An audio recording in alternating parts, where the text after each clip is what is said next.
You are listening to the Beyond the High Road podcast with Shelby Milford, episode number 105. Stay tuned.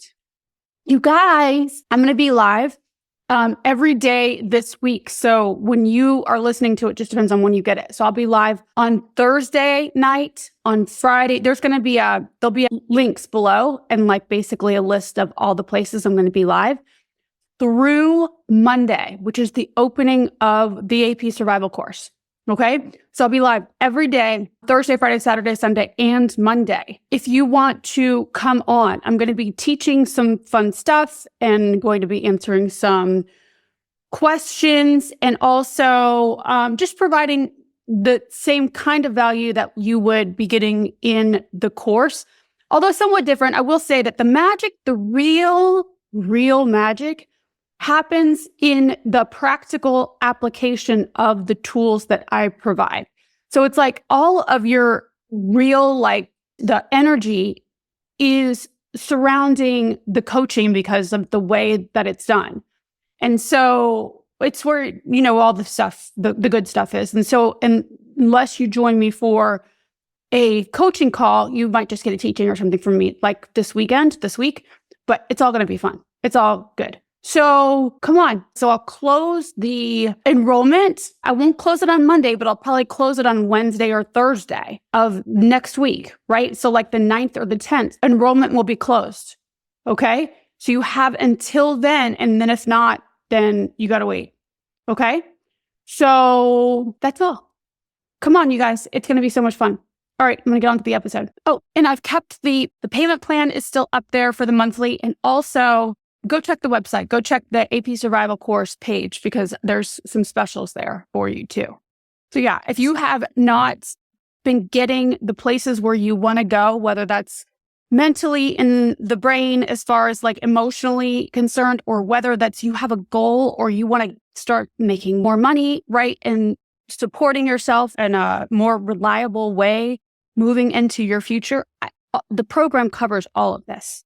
We cover your mental blocks and also like your limiting beliefs that may be generational as far as like what was possible for you.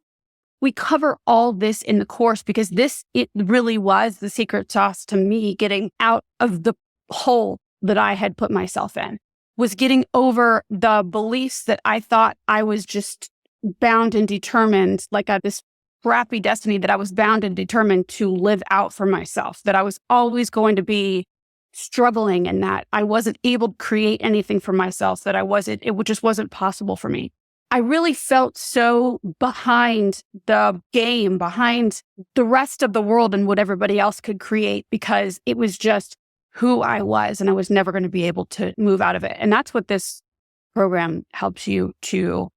That's really the secret sauce of the program, is helping you on default thinking get past all of those mountains that probably got passed down to you from your parents, and them from their parents.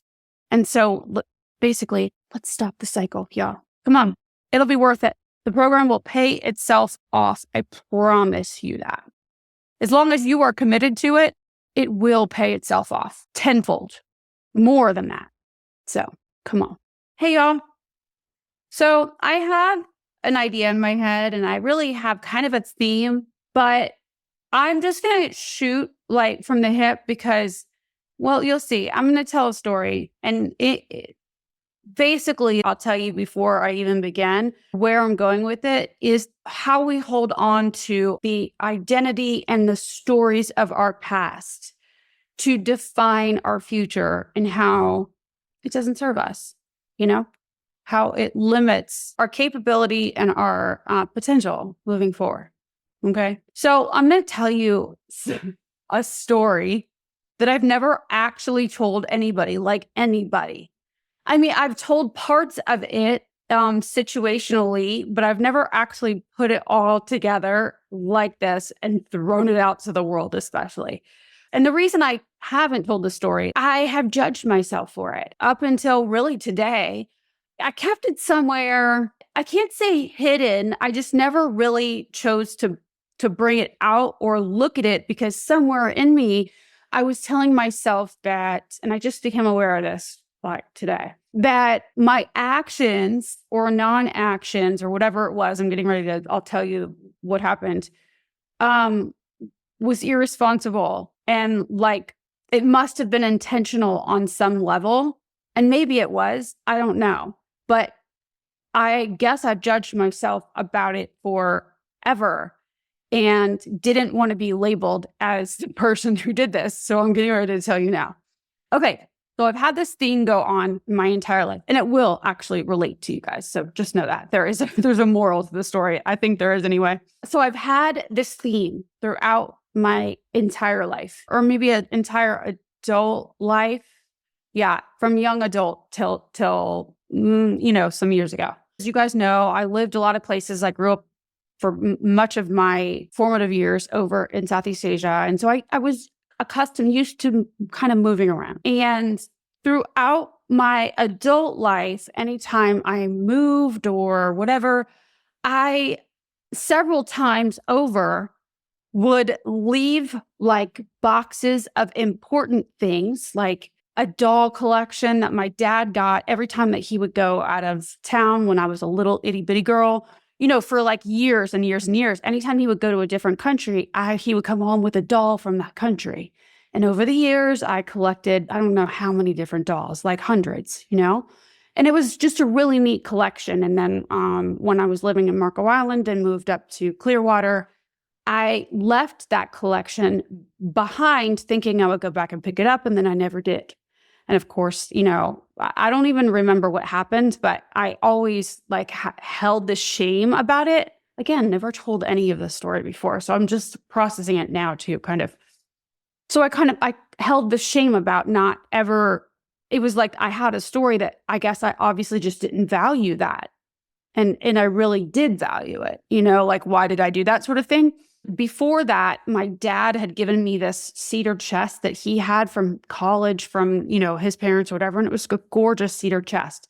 And I left that when I moved in college, just gave it up, just didn't, I didn't, it's not that I didn't want that because I really valued it, but also in the moment, I was so accustomed to reacting in the moment and not thinking and not stopping whatever motor was going at the time. Usually it was that I was paying attention to either some guy or some other movement that I needed to stay like FOMO. Like I was scared I was going to miss out on something. So I just needed to hurry up and get to the next thing. So it was the cedar chest, then the doll collection of mine. And then when I was getting back together with my daughter's father, we were together in college. And then, both of us were kind of living all over the place. And when we got back together, I was around 29, almost 30. And I put all my stuff in a storage unit in Clearwater, Florida. And I'd moved myself up to DC where he was. And I paid that storage unit off every month for, some years until we broke up. And I always wanted to blame him for it, but it was my stuff. And in the divorce, when all of the shit hit the fan and whatever, I stopped paying it, or actually we stopped paying it because we paid it back then. And I didn't keep it up. And so of course that storage unit, I'm sure got all sold off, right? And in that storage unit was all of my photos, all of my yearbooks, all of my memorabilia from high school, from all the places I'd lived, all of my clothes. I was a bathing suit model back in the day, right? A bikini model. And so I had my comp cards that I still think about to this day, which is so silly, right? But just all of this stuff. And in my mind, those things were my identity. Those things, from the doll collection, even the cedar chest, and of course, the storage unit, was like losing, I can only imagine if somebody loses their belongings in a hurricane and the house gets destroyed and there's water damage or a fire, except for with that stuff, it wasn't their fault. And I didn't realize until really today that I had been carrying the shame, yeah, but it was my fault. The story goes further than just this, but it was my fault. And I was so careless with my identity is how I was thinking about it, right? And to this day, I mean, the only reason this came up is because I started thinking back about the fact that all the photographs, so much of my life is gone, Who knows where it is? Somewhere in some Mount Trashmore in Clearwater, Florida, which I'm just across the state now. But, the chances of me ever finding that stuff is very, very, very slim. In fact, I called the storage unit one time. I mean, I really I've had this attachment to this stuff. So that happened back when my daughter was just under 2 years old. Oh, so before my daughter's father and I split up, he had given me a very nice engagement ring. It was like a carat and a half diamond, a gorgeous diamond. It doesn't matter. The material thing is not important. But he had given me this engagement ring. And to this day, I think I know what happened with it. But long story short is I lost it. I could not find it. I retraced all my steps. Retraced them. In fact, this ended up, and I'm not going to go into the story right now, but it ends up being in our custody battle. Like it turned into a whole story because he bribed me. It was a whole deal. But anyway, long story short is to this day, I have some ideas where it might be, that engagement ring, but I don't know. Maybe I did lose it, that's the shamey part of me, because wait for it. Then with the next guy who I married, also, I lost that ring. Y'all, I've had this one bracelet of my grandmother's for, I cannot tell you how long. I have earrings that I've had since I was in high school. 2 engagement rings I lost. I can't believe this is the first time I've ever really shared it out, put it out there. And the reason I wasn't sharing it with anybody, I guess there was no real reason to, but is because I was judging myself. Because I thought, who does this? 2, not one very expensive piece of jewelry, but 2 of them. And since the second time thing happened, and that caused a lot of problems too, but since then, I've always wondered, for a long time there, I was wondering about whether it was some subconscious messaging that I was giving to myself over the years, with all of the things that I either left behind or lost custody of. Not my daughter. I'm not including her in this mess. Although, no, I'm not. Funny, not funny. Lost custody of, my actual belongings. I think that somewhere in me, I have questioned whether it's been an intentional thing or not. And how crazy is that I would just continue to self-sabotage and lose those things that were so important to me. And then on a separate subject, I was thinking about how clients of mine, usually the first 3, 4, 5 sessions we have together, we're still getting to know each other.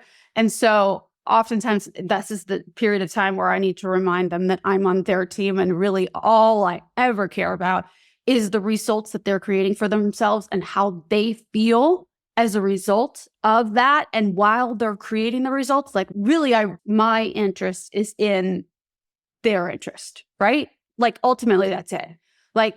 Somebody was talking the other day in the private Facebook group when we were just chit-chatting back and forth. And this happens often where my clients will be like, well, I wasn't being that way to my kid on the outside.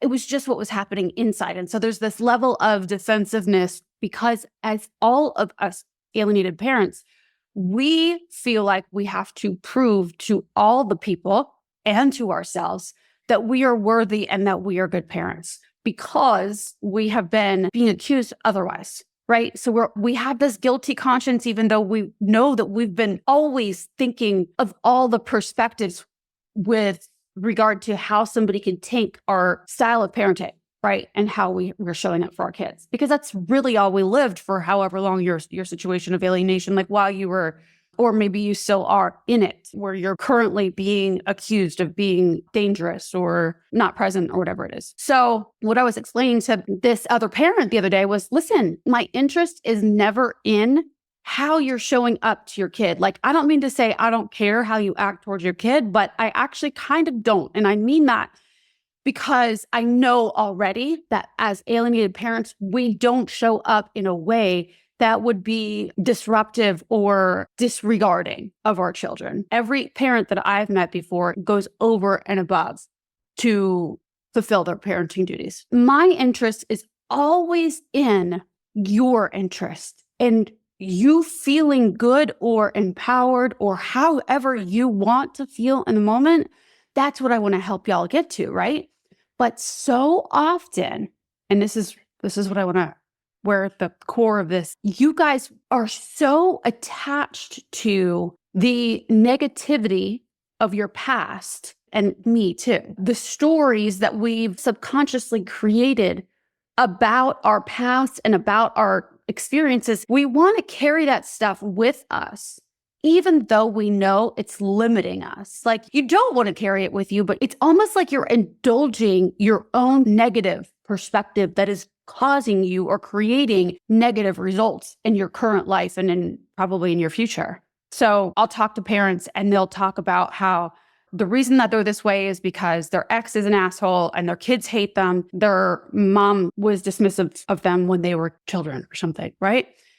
And I want to help them to see that that's not the only way that they could see their situation for whatever reason. And I do this too. They want to convince me that mom was that way and that kids are being this way and that ex is really this way. And I need to understand that. Because really, let me show you all the evidence to how your side that is not serving you at all is so true.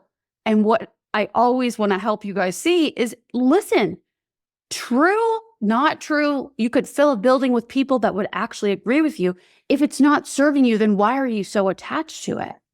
But this is what we do. We hold on to this idea of who we are. Me, with all of the memorabilia of my past and these rings that I lost, the chest, my dad's, the dolls, all the things, those were defining of who I was. And I think my whole life, I kind of feel like the theme has kept showing up only to like illustrate that I am who I am in the present because I decide that's who I am, right?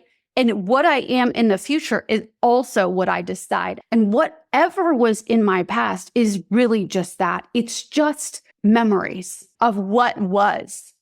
And it doesn't have to define me moving forward, right? I don't need to carry that stuff with me. It's just stuff.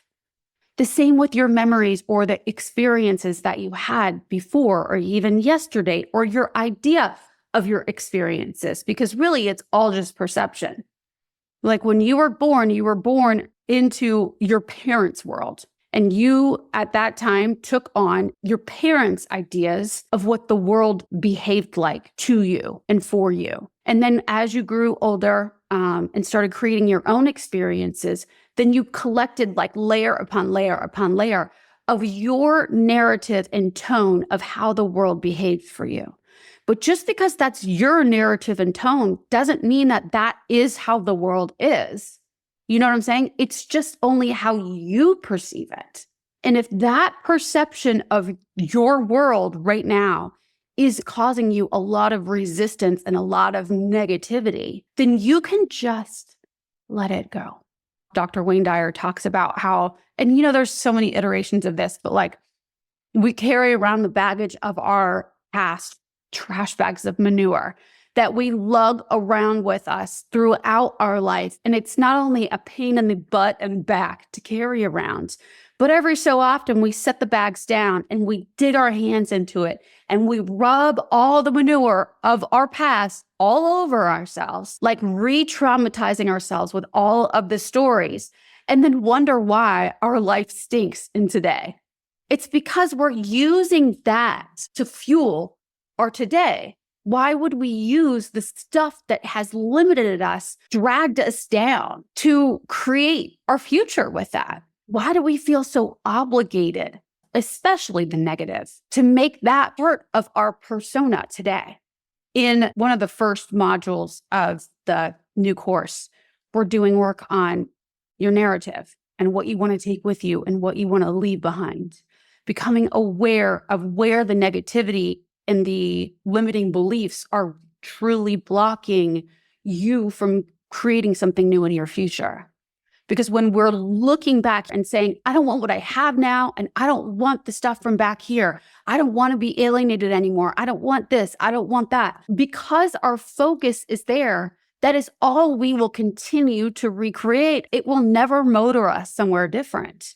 Define yourself today by what you want moving forward. That is the one thing that we are all, I believe, scared of, is letting go of the story that we have of ourselves. The struggle with, who are we now? What are we being defined by? Who are we being defined by? Whatever the alienating parent is saying about you, they may resist you, but when you go and resist them, you are meeting them at their level and matching that negativity. So now you have double resistance. But the more you hang on to, oh, no, I'm their parent, the more you're going to feel vulnerable at the effect of the threat. But when you let go of this threat of your story ending, of your identity ending, then you know that that is absolute. Nothing can really threaten you. No matter what they say, okay, so you'll have to deal with accepting the current circumstances of your life, but you don't let the current circumstances of your life define you. If you're like me right now and you're dripping love and your child is not under your roof, it doesn't mean that you're any less or more or anything of your child's parent than you already were. If we allow all the other people to assign our own identity to us, we will always feel like it can be taken away. Another example is my dogs. Buddy, this guy here, is Scarlett's puppy dog. Him for her when she was 4.5. And he's now getting a little older and he's had some health issues. And he's the last of the pets that her and I had together. And so knowing that at some point, sooner than later, it's coming to that end is sad, because we want to hold on to some of the last. For me, I always tend to resist letting anything change, like the last couple things changing. Like when Pepper passed away, it was really difficult for me. In my mind, he is that last piece of normalcy, the reminder of when things were good, quote unquote good. Change is bound to happen no matter what. Whether it's him or whether it's a shirt I bought that is threadbare now from when I was pregnant with my daughter.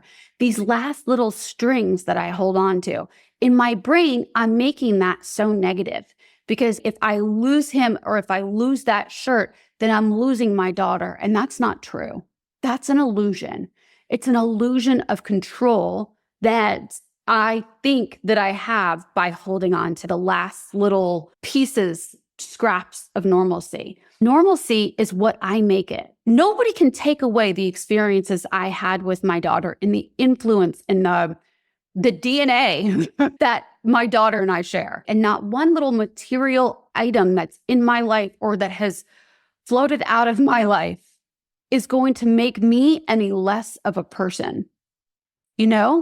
We all want to hold on to something of our past to prove to ourselves who we are in today. But if you trust and know that who you are is who you decide you are, and your story is not going to go anywhere if you decide it's not going to, you create all of it. So often we're holding on to a negative story from our past or even a positive story of our past, but that clutching so tightly, it's causing resistance in your ability to create in the today. It's a way for you to keep your foot back in the past. And so long as you've got any part of you stuck back there, you will never be able to create and be the fullness that you really, really crave for your future. So be willing to let it go. It doesn't mean that your role as a parent will be any less or any more, that who you are becoming will be any less significant or any more significant even. You decide in every moment. It's up to you. It's not up to the alienating parent even. It may seem like it because you think that they are not treating you as significant, but even that is an illusion. Your children, I mean. Even that is an illusion, y'all. You get to decide that. We cannot control how other people view us, experience us even. We can only control this. And when we keep our focus on that and that alone, we can live into our potential. But when we've got our hands at all these different cookie jars of controlling who's seeing us in which way, experiencing us in the right way, who's thinking this badly of me and who's not in agreement with me and who's resisting me and who's being negative about me, it's impossible for you to manage your own life and your own mind around what you're creating in the future. You're too busy elsewhere. That is not living in reality. That's living in your altered reality of trying to control all the things outside. And it will keep you fucking miserable. Miserable. So I guess that's really all I wanted to say, is that sometimes the things that we place importance on are really holding us back. You know, we indulge in this idea of who we think we should be, who we were, right? And want to carry that into today. But all that does is keep us back there and keep us walking in circles, motoring in circles. We have to look forward. You have to create your today from your future. Where am I headed? Where do I want to go? And when you are there and you're focused on your intention for your life, even for how you're showing up as a parent in today, when you're focused on what's happening in here, then you can't go wrong. Past focused, focusing on how other people's negativity is affecting you and today, which is something that we as alienated parents, I mean, I can't think of a alienated parent that hasn't really struggled hard with that, of other people's experiences of us, negative, especially experience of us. Just as you see your world as you are, they see their world as they are. I know for me, it's true with everybody in my life from the time I was a itty bitty until today. I see people as I want to see them. Anything different is too much dissonance inside me. Your kids, the ex, they're seeing you how it feels right for them to see you right now. And I know that you struggle with that sometimes, especially when it comes to your kids, because it's not right. They should see you how you really are, and they're being lied to and blah, blah, blah, blah, blah. I know if I figure out a way, I will be the first to let you guys know. But otherwise, allow them to be wrong about you. Because what is it anyway? Oh, okay, so people think some things that are inaccurate about you. Okay, you can have it affect you and have it be the end of the world, or you can go about your merry way and show up how you want to show up and not have it negatively affect your results in tomorrow, you know? So, because the negativity of the alienating parent or the whoever's accusing you and doing all that stuff, when you go back and resist that, you also are you're in on that game. You're co-creating negativity with them. You cannot fight negativity with negativity. If you really want to win, you let go of the resistance. You let go and commit yourself to your role, your path, your intentions moving forward. That is freedom. I promise you that. The biggest thing for me was being willing to divorce who you've been and all of your thoughts and ideas that you've carried about yourself and about your world up until now. So that goes back into all the things that my identity that I lost over the years. I truly believe that today, those things, subconsciously, not subconsciously, careless, whatever, I truly believe it all was working up to today. Like that I don't have to fret about losing those parts, the memorabilia of my past, because it's not important. It's not. I mean, of course, my daughter is important to me because I choose that, and nobody can threaten that. You know? Yeah, I did lose a bunch of photos and stuff like that of her too. Oh, I didn't mention there was another time where I wiped my phone thinking that I would, with all of my photos back in like 2018 for the 4 years before that, thinking that they would still be on my computer, on my Mac at home, and they weren't. And I lost everything, but I didn't. Anyway, it's a whole story. But I lost a lot of the memories with my daughter, you know? But I know that the ones that matter are here, and they're here, you know? So just look at what you're valuing in your world.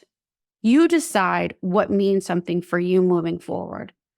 And whatever you're holding on to so tightly from your past, just question it and be willing to question all of your beliefs about who you are based on how you've lived up until now. Because so many parents I know are so committed to holding on to knowing that they're right about how their life has been up until now, when being right or wrong doesn't make a difference. It's just only affects who you become, right? And if you're only thinking about the negative, pulling the negative from your past and making that define your future, then you're fucked. Do you know what I'm saying? It's like cutting off your nose to spite your face. You're actually doing it to yourself. It's the perspective that you commit yourself to, because we as humans have this thing where we want to confirm our already practiced beliefs inside of us.